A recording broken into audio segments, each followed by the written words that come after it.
Em busca da verdade. Final. Capítulo 10. A vida e a morte. A organização fisiológica de um ser humano é uma das mais grandiosas peças da engenharia genética jamais antes ou depois elaborada.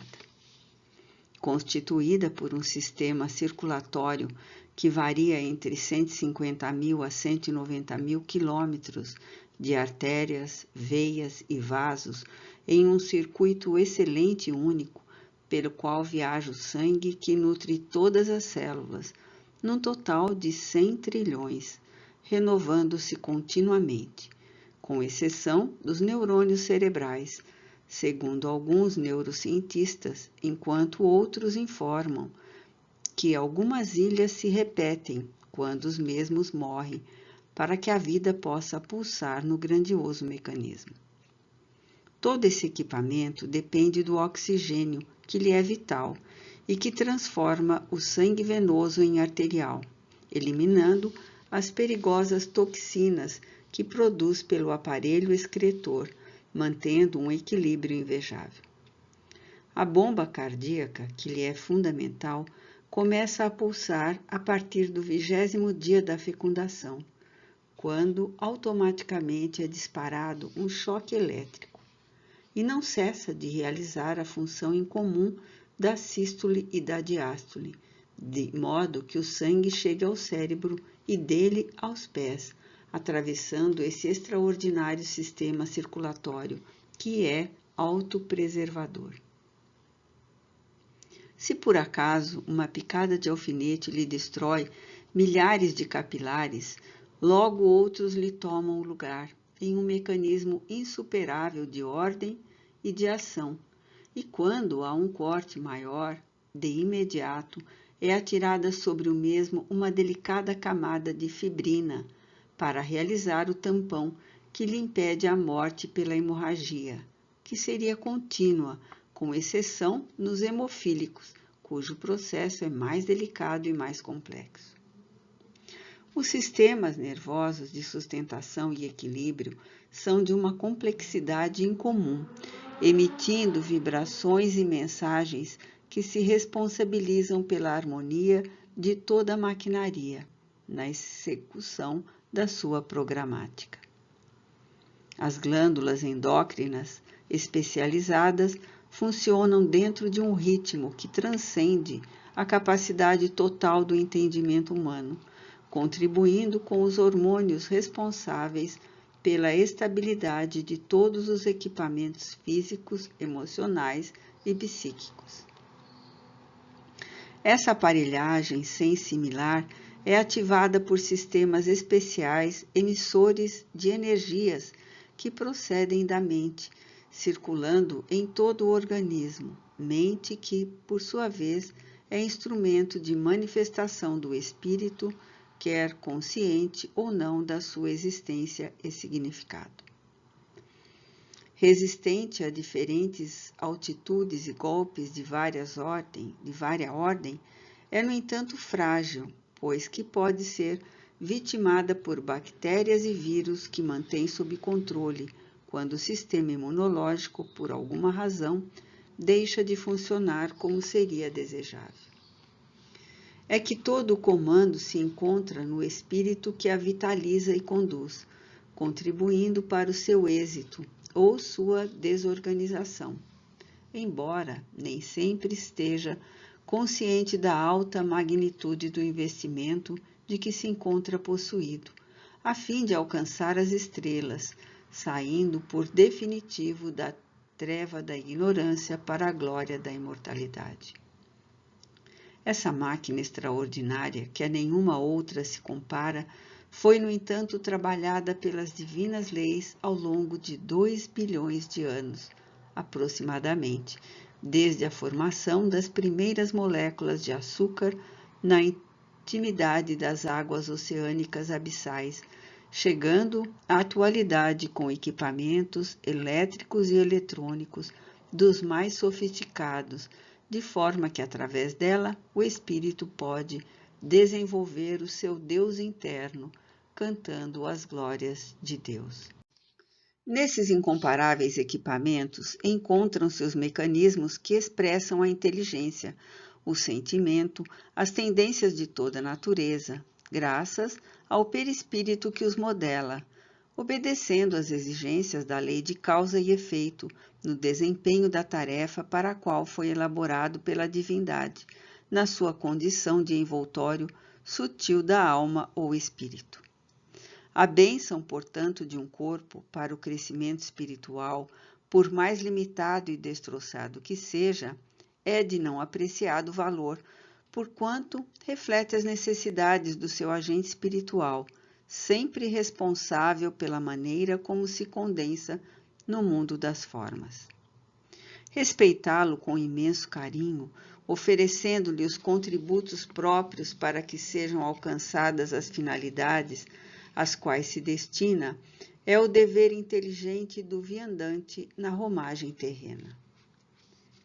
Resguardá-los das regressões internas que procedem dos atavismos íncitos nele próprio, defluentes da sua conduta passada, é consciência de dever para com o invólucro material de que necessita para crescer e reparar, conquistar o infinito e avançar na busca da individuação.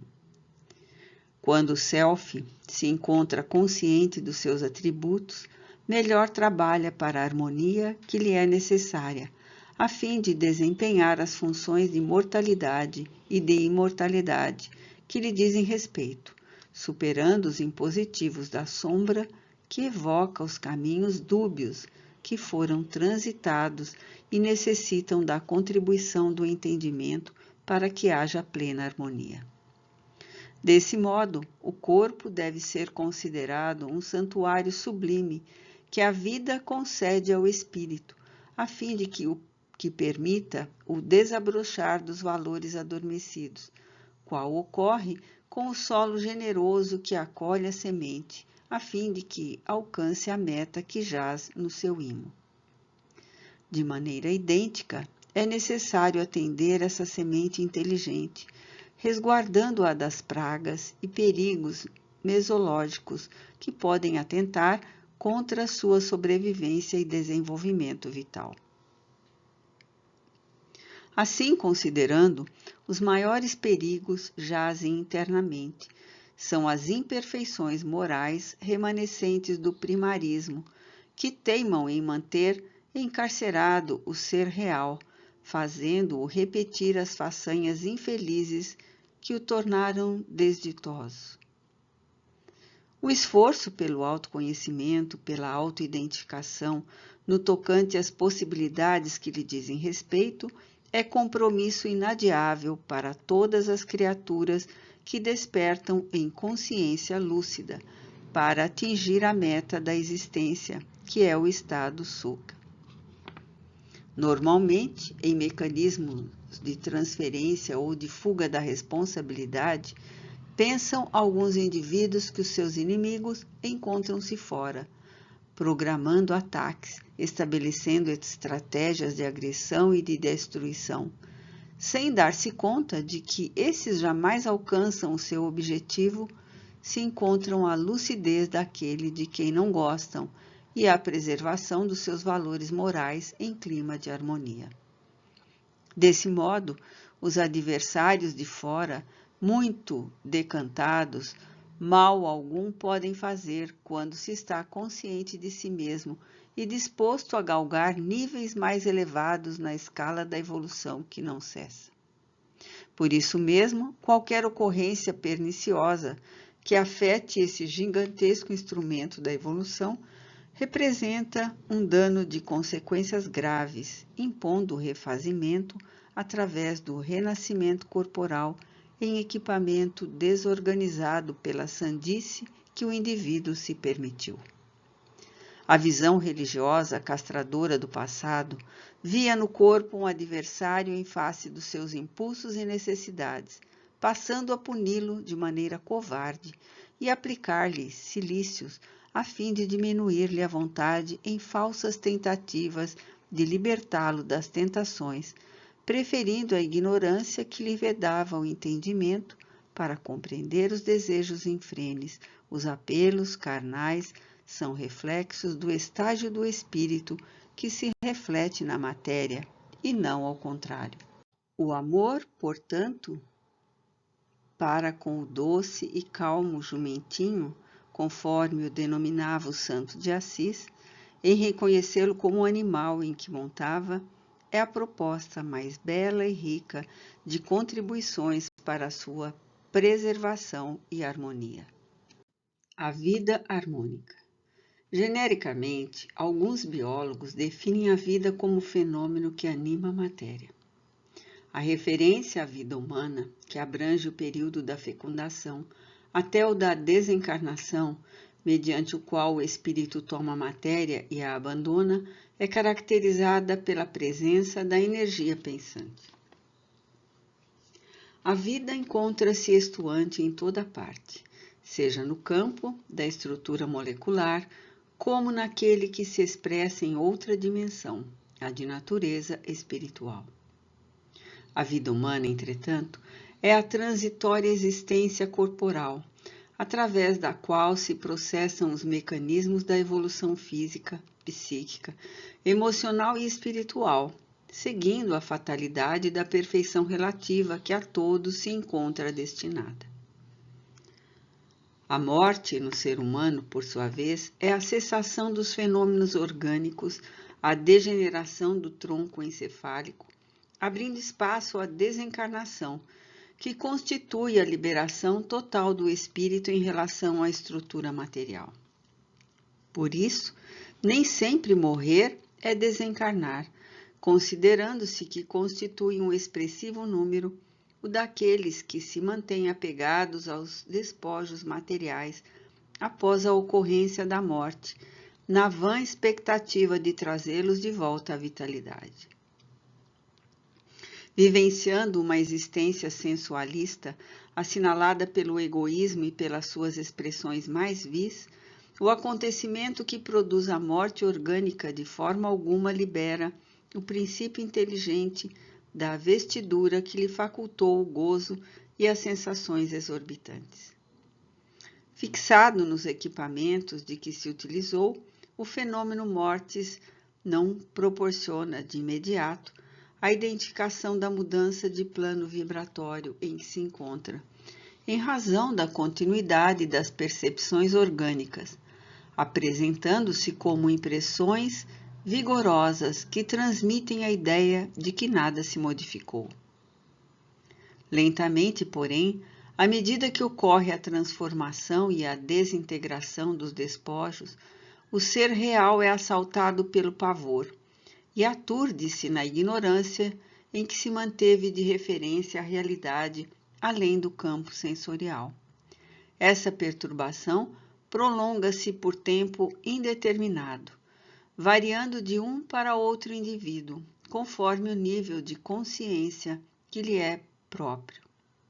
O self, em reestruturação após o desenlace dos complexos equipamentos celulares, das combinações químicas de eletroeletrônicas do cérebro, prossegue dominado pelo imperativo do ego, que o manteve encarcerado na sombra das paixões servis, dando-lhe a falsa ideia de que tudo prossegue em regime de similitude, embora o sucesso que teve lugar. De outra maneira, quando se viveu dentro dos padrões éticos estabelecidos, mantendo-se respeito pela existência, utilizando-se da roupagem carnal de maneira sóbria, edificante e construtiva, experiencia-se, desde cedo, um natural desapego pela mesma, como consequência da visão espiritualista que se possui da vida. Tendo-se em mente que tudo é transitório no mundo físico e que o corpo é somente um instrumento para a evolução, ama-se a organização material consciente, porém da sua relatividade, da sua destrutibilidade pela morte. Os fenômenos biológicos são recursos preciosos para que o espírito adquira consciência de si mesmo, ampliando a sua capacidade de entendimento intelecto-moral das coisas e da realidade em que se encontra, tendo como objetivos imediatos a saúde e o bem-estar. Opera em todas as circunstâncias de maneira a evitar comprometimento desequilibrador, dando-se conta de que a sua felicidade está vinculada aos fatores ambientais e humanos, que também devem participar do mesmo empreendimento ditoso. Para que o tentame seja alcançado, o Self identifica os alvos estabelecidos, empenhando-se no esforço pela harmonização dos arquétipos perturbadores e desenvolvimento das faculdades que se lhe encontram em germe, em estado de adormecimento. Trata-se do empenho pelo autodescobrimento, pela autoiluminação, pela superação das heranças ancestrais geradoras de inquietação e sofrimento.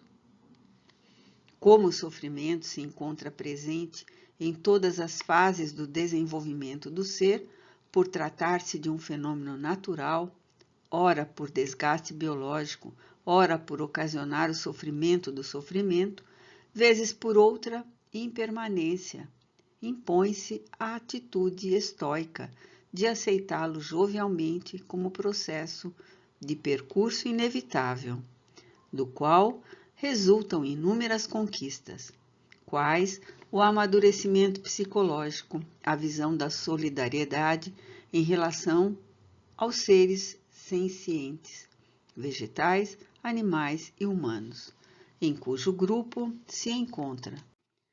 A consciência dessa transitoriedade da matéria proporciona ao Self a eleição dos cometimentos edificantes, aqueles que não geram culpa nem arrependimento, proporcionando a vida harmônica em ideal identificação com tudo e com todos.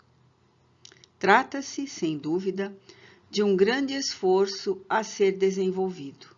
No entanto, a pérola que reflete a luz das estrelas é arrancada dos abismos em que se desenvolve, no molusco que a retém como mecanismo de autodefesa, ou como a estátua de rara beleza que estava oculta na pedra grosseira ou no metal sujo e informe. A existência humana é um desafio gigantesco no processo ontológico da evolução. Por mais se queira, ninguém é capaz de evitar os impositivos em que se expressa. Por isso mesmo, o pensamento ético estabeleceu diretrizes de segurança para que sejam logrados os objetivos da saúde e da tranquilidade, do bem-estar e da alegria de viver. Aprofundando a sonda na complexidade do ser humano, a psicologia analítica oferece valiosos recursos para a auto-identificação, para a descoberta dos limites e das possibilidades inimaginadas para a construção da plenitude, libertando o paciente de todo o grilhão retentivo na ignorância, na enfermidade, nos transtornos de comportamento. Quando o indivíduo puder olhar-se com serenidade, sem culpa nascida no passado, sem saudades dele ou ansiedades pelo futuro, na expectativa do vir a ser, nada obstante os conflitos que lhe permaneçam, terá conseguido avançar decisivamente no rumo da autorrealização, portanto, de uma vida harmônica. Essa conquista não impede a luta contínua, porque a evolução não tem limite, e quanto mais se adquire conhecimento, mais se ampliam os horizontes do saber e as indagações em torno do existir, do cosmo, da vida em si mesmo. Para o êxito desse cometimento, a autoterapia do amor e do sentimento de dever contribui para o prosseguimento do esforço de crescimento interior, de realização enobrecida, de harmonia, desaguando no estado luminoso. O ser luminoso exala equilíbrio, segurança, autoconquista.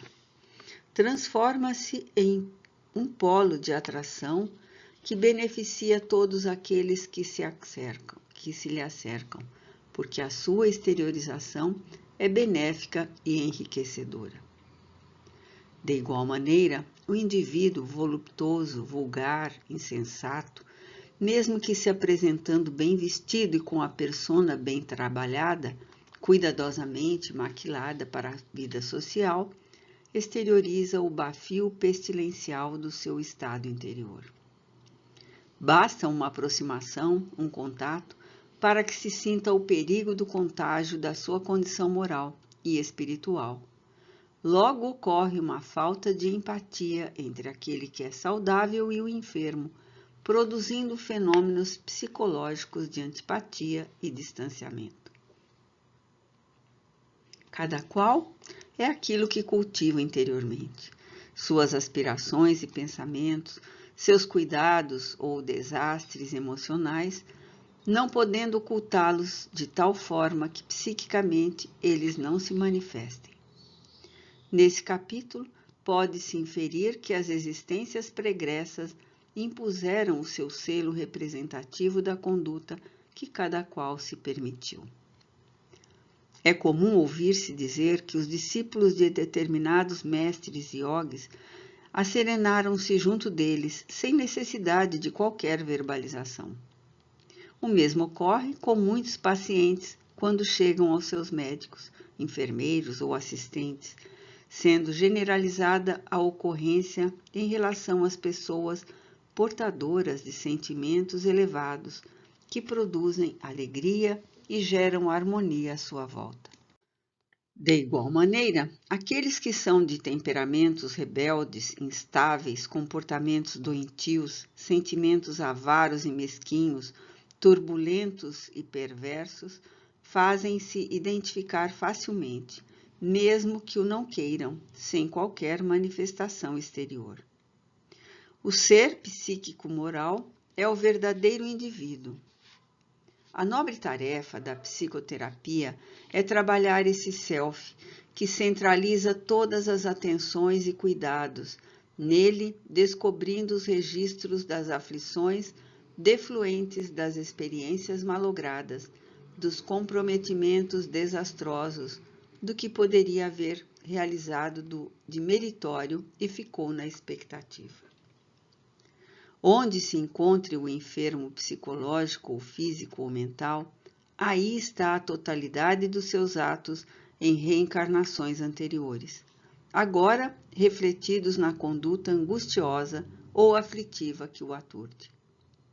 Imprescindível trabalhar-lhe o inconsciente coletivo, buscando os arquétipos portadores de desintegração e sofrimento, que nele ressumam com frequência. Os primeiros passos para a conquista da vida harmoniosa são aqueles que liberam o despertar da consciência de si, ao lado da responsabilidade assumida em favor das mudanças que se fazem necessárias na ementa existencial. Desmascarar a ignorância e diluir a sombra onde quer que se refugiem constituem o segundo passo de lucidez para alcançar-se o objetivo anelado. Assumindo facetas desculpistas, ensejando processos de transferência de responsabilidade, o ego, engenhoso e insubordinado, procura sempre manter-se no comando, disfarçando a aparência e mantendo os conteúdos doentios. Outras terapias, denominadas alternativas, também são muito úteis para a conquista dessa vida harmônica sempre buscada. Desde os procedimentos de cromoterapia, como os de massoterapia, os de meditação e yoga, para atingir moesa, os de fluidoterapia, especialmente através dos passes, e outros tantos valiosos recursos à disposição dos interessados. O importante é alcançar a individuação. Açúcar. Muitos outros indivíduos, entretanto, preferem ficar vitimados pela síndrome do mundo cruel, conforme a denominam os sociólogos, em face da alta carga de informações negativas, de desastres e infortúnios de que são vítimas, informando a impossibilidade de as superar ou, pelo menos, digeri-las mentalmente. Sem dúvida, é um disfarce para evitar assumir a responsabilidade pelo que está ocorrendo no mundo, porquanto, ao lado das misérias e vicissitudes, também se encontram os exemplos de dignificação e sacrifício de verdadeiras multidões que permanecem no anonimato ou se tornam conhecidas, sem darem importância ao lado infeccioso da sociedade que se apresenta em forma de doença pandêmica e constante. A predominância dos bons e dos portadores de sentimentos elevados proporciona à vida uma paisagem de esperança e de significação, qual um amanhecer de bonança após a violência da tormenta. A aquisição, portanto, de uma vida harmônica está na dependência da eleição, que cada um faz em torno dos objetivos existenciais, sendo factível anelá-la e trabalhar por conquistá-la. E o filho pródigo voltou para os braços paternos. Equipamentos psicológicos para o ser. Na extraordinária façanha da existência humana, a conquista de sentido e de significado é de relevante magnitude, pois que, do contrário, não se vive, apenas se vegeta, conforme conceituação de um brocardo popular.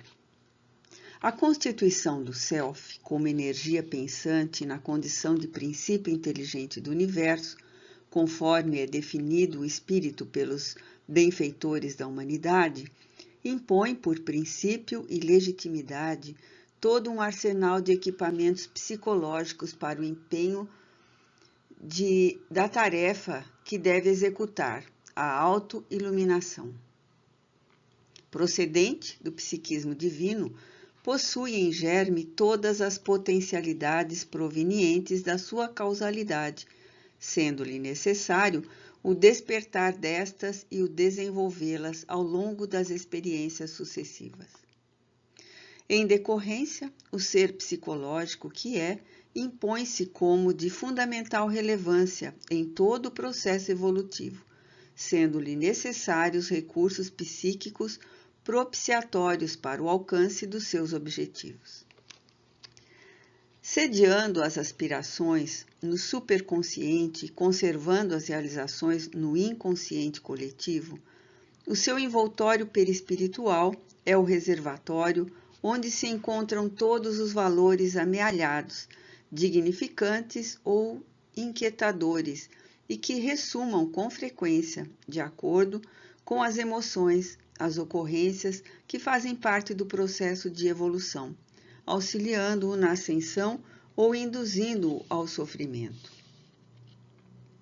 Como consequência, as suas são necessidades de ordem ética, estética, transpessoal, como recurso de manutenção do equilíbrio de impulsos para o avanço pela senda libertadora dos atavismos negativos que interferem no comportamento que opta pelo bem-estar.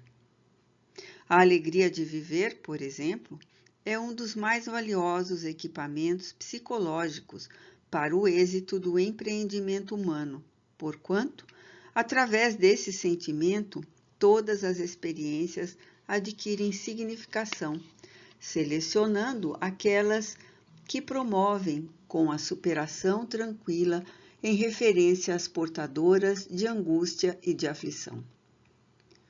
Para que haja alegria de viver, no entanto, impõe-se a condições emocionais específicas, tais sejam os procedimentos mentais saudáveis, nos quais o pensamento e a imaginação ativa exercitam-se trabalhando as aspirações da ordem e do dever, da ação nobre e da solidariedade, do progresso e da abnegação, mantendo o clima superior propiciatório ao entusiasmo, sem as defecções ocasionadas pelos conflitos. A reflexão, antes de qualquer atitude, a fim de evitar a culpa que transtorna, elegendo as condutas que proporcionam júbilo interior.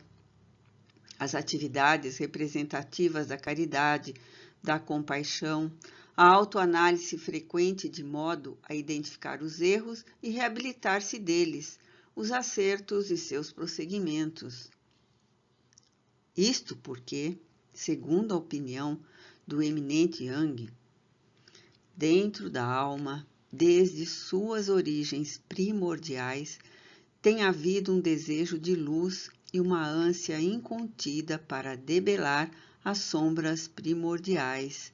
A noite psíquica primordial é hoje a mesma que a de incontáveis milhões de anos passados. O anseio pela luz e o anseio pela consciência. A busca dessa consciência profunda transforma-se em meta que conduz à plenitude psicológica quando o sofrimento não encontra lugar para instalar-se ou quando ali presente ser superado. Embora o sofrimento permaneça no mundo e nas criaturas como uma fatalidade do seu processo de evolução, mediante os equipamentos psicológicos da busca da luz, torna-se factível diluí-lo na claridade do amor inefável. O sonho alquimista era a transmudação dos metais comuns em ouro de alto valor, que não foi conseguido. Nada obstante, psicologicamente, é possível essa alquimia no ser ao transformar a sombra em luz e os conflitos com as suas marcas de perturbação no ouro da harmonia. Para tal cometimento, os recursos a serem utilizados são internos e fazem parte da construção da consciência, pois que, somente por seu intermédio, é possível a conquista da sabedoria, ao discernir sempre o que é necessário ou inútil na existência de real ou de aparente valor. Enquanto isso, a luta interior em relação ao sofrimento prossegue contínua.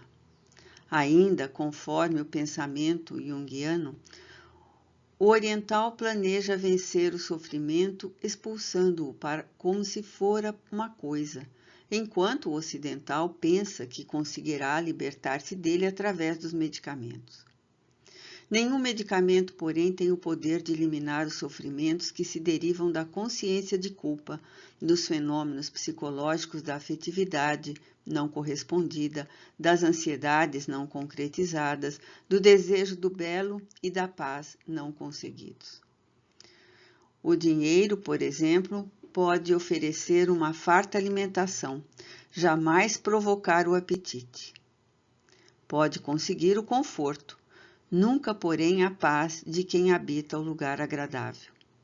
A presença de pessoas sem que lhes ofereçam o amor. A morte de um ser querido interrompe os sorrisos e o poder do mundo não o pode trazer de volta, embora possa mover praticamente tudo e todos. Tais ocorrências produzem sofrimentos, sem dúvida, que não podem ser expulsos a golpes de insistência mental, nem socorridos com medicamentos de qualquer natureza. Têm de ser enfrentados pacientemente pela psique, através do estado autoconsciente do self. É natural que o sofrimento e a felicidade manifestem-se a lado, em aparente oposição, que os equipamentos psicológicos da compreensão podem fundir no estado de harmonia, quando se compreenda que através do primeiro se pode alcançar a segunda, bastando, para tanto, a compreensão das suas origens e da sua permanência. Diluindo-se as marcas que procedem do inconsciente individual e do coletivo, anula-se a desdita. E despertando a criança maltratada, que se encontra latente, consegue-se entender que é possível conciliar um com a outra, desde que transformando o primeiro em caminho que conduz à plenitude. Não havendo reproche, nem mágoa pelas ocorrências desagradáveis geradoras do sofrimento, não têm vigência os mórbidos resíduos psicológicos Antes, surgem perspectivas favoráveis à superação dele, porque outros fatores tomam-lhe lugar, como sejam a paz de consciência, o desejo para alcançar as metas programadas, os ideais abraçados. Quando a mente está voltada para os significativos labores de elevação moral, social, espiritual, artística ou de qualquer outro tipo, as expressões do sofrimento perdem a preponderância na emoção e naturalmente deixam de influenciar o comportamento. Dessa forma, a melhor maneira de superar o sofrimento e conquistar a felicidade é trabalhando-o, aceitando-o, ultrapassando-lhe os limites e as imposições. Em assim, comportando-se, o sofrimento se transforma num dínamo gerador de energia que se desenvolve e produz recursos para a conquista da individuação.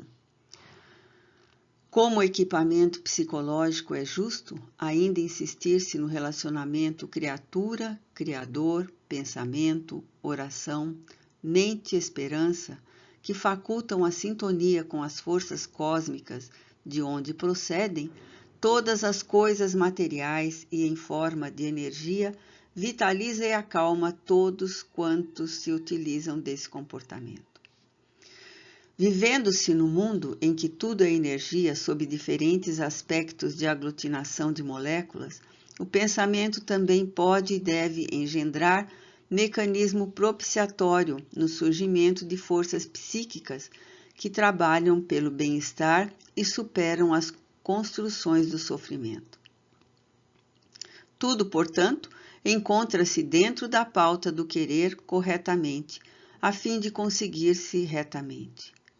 Pensando-se com equidade e justiça, agindo-se com bondade e compaixão, vivendo-se com esperança e alegria, a iluminação dá-se natural, ampliando a capacidade no self para gerar o estado luminoso permanente. A fatalidade da morte. O fenômeno biológico da morte faz parte do equivalente em relação ao nascimento, a aglutinação de moléculas que se reúnem e se desarticulam quando ocorre a anóxia cerebral. Pode-se afirmar, no entanto, que o oposto de morte não é vida, mas renascimento, como afirmou Buda. Por enquanto, sempre se está na vida, quer no corpo físico, quer no corpo espiritual. Sendo o self mortal e imortal na visão transcendente de Yang, ei-lo transferindo-se de vibração pelo fenômeno da morte ou mergulhando no corpo através do impositivo da reencarnação. A morte é, portanto, o término do fenômeno biológico, encerramento de uma etapa orgânica, na qual todos os elementos constitutivos do corpo físico se diluem e se transformam sob a ação poderosa da química presente em a natureza. Desse modo, o significado psicológico mais valioso da existência corporal é a conquista valiosa da imortalidade, na qual se está mergulhado, mas que se torna lúcida e plena após a desencarnação. Nesse período, após a ocorrência breve ou longa de obnubilação da consciência, agora sem o envoltório cerebral, o ser lentamente, de acordo com as suas construções morais e mentais, retorna ao estágio de energia ou princípio inteligente, sem as intercorrências do aprisionamento no casulo material. A jornada humana no corpo deve constituir a meta plena para o reencontro com a vida total.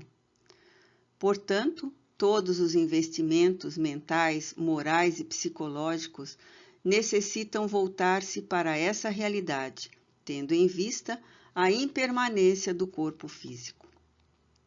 Considerando-se a imortalidade como a grande meta definitiva, cada instante da vida corporal representa oportunidade valiosa de crescimento iluminativo, investimento psicológico, precioso para a conquista da saúde integral, aquela que procede do interior para o exterior.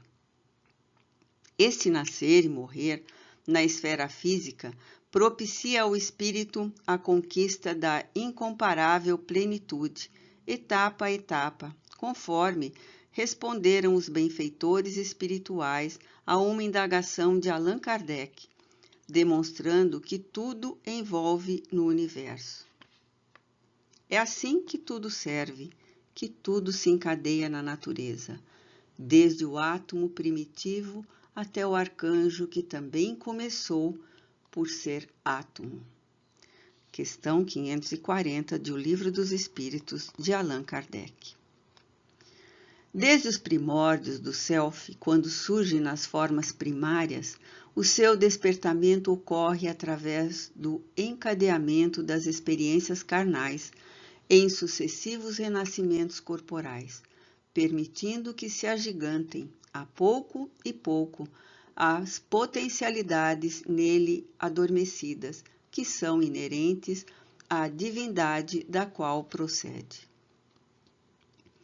Não fosse dessa forma, a existência corporal, em razão da sua brevidade, não teria o menor sentido de lógica ou de finalidade, quando se considera o tempo adimensional e o infinito, logo dissolvendo-se o pensamento no nada, no aniquilamento.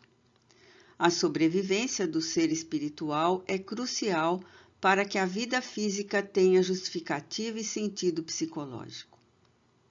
Que o digam aqueles que nasceram sob injunções coercitivas dos sofrimentos quase inconcebíveis, sem lhes haver concedido direito à comunicação, ao pensamento, à razão. Muitos outros, atrelados às necessidades socioeconômicas, dão início a existências nas palhas da miséria e transitam nos meios escabrosos, onde vivem sem a mínima claridade do amor nem da solidariedade, misturando-se o crime com a adversidade. Incontáveis seres que deliram na loucura sob maus tratos inumanos, enquanto inúmeros atoleimados perdem-se nos descaminhos do esquecimento humano. Ocorrências cruéis sucedem com indivíduos portadores de inteligência e de beleza, mas que pertencem a etnias e raças consideradas inferiores, sendo obrigados a sorver o amargo fel do preconceito e da perseguição inclementes. Sucessos e insucessos de toda a ordem afetam as criaturas humanas, como se fossem frágeis marionetes ao capricho do absurdo, que se manifesta inesperadamente a uns elevando ao êxtase da felicidade e a outros ao abismo da miséria e do abandono. Gênios do pensamento e da arte, da ciência e da cultura, repentinamente são vítimas de fenômenos infelizes e, vencidos por acidentes vasculares cerebrais, perdem o contato com o mundo de beleza a que se acostumaram ou que edificaram e não mais o podem fruir.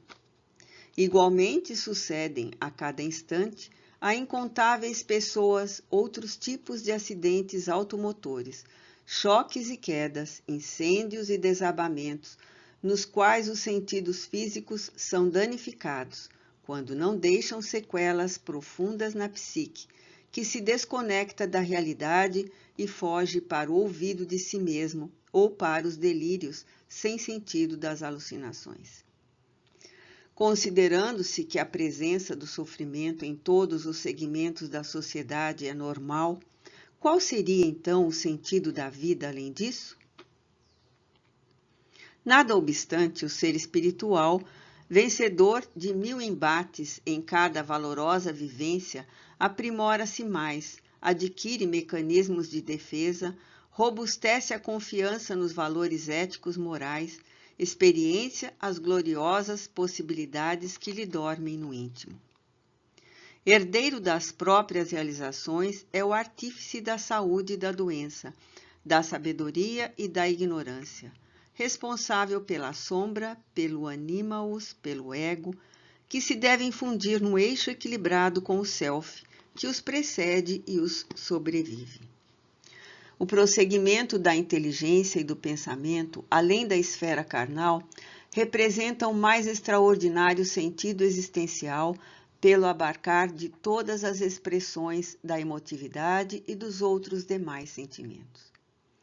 Tendo-se em mira esse significado mais exequível, se torna viver, seja em qual situação ou circunstância for, por saber-se que é temporária e breve a jornada carnal, portadora de finalidade educativa, psicoterapêutica, responsável pelo engrandecimento do si mesmo.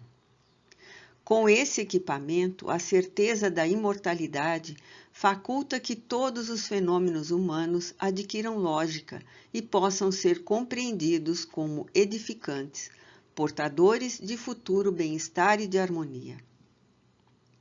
Atavicamente, porém, o medo da morte e do aniquilamento permanece como um arquétipo terrível e ameaçador, herança do período da caverna, quando ocorria o fenômeno que não era interpretado pelo homem primitivo, que via o outro ser decompor-se, tresandar, podridão e não mais voltar ao convívio.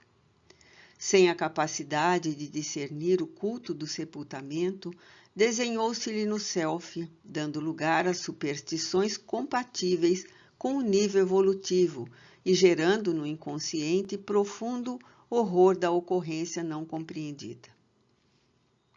Apesar disso, foi na intimidade dessa mesma caverna que as almas aflitas ou não, daqueles que sucumbiam ao fenômeno da morte, retornavam apavorando ou aparentando poder que proporcionaria ao pensamento mítico a concepção dos deuses, iniciando-se lentamente a compreensão da existência pós-mortem e dos gênios bons e maus, dos deuses nobres e viciosos. A longa jornada atinge, na atualidade, a concepção da divindade fora dos padrões convencionais, em forma de objetivações materiais, apresentando-se como causa incausada a inteligência suprema e causa primária de todas as coisas.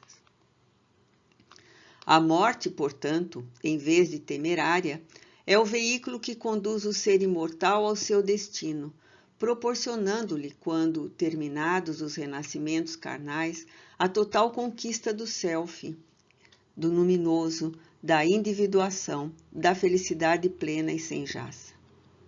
Por fim, como escreveu Jung, estudando e observando idosos na quadra terminal, a psique inconsciente faz pouquíssimo caso da morte. Prosseguindo ainda no tema, elucidou: é necessário, pois, que a morte seja alguma coisa relativamente não essencial. A essência da psique estende-se na obscuridade, muito além das nossas categorias intelectuais.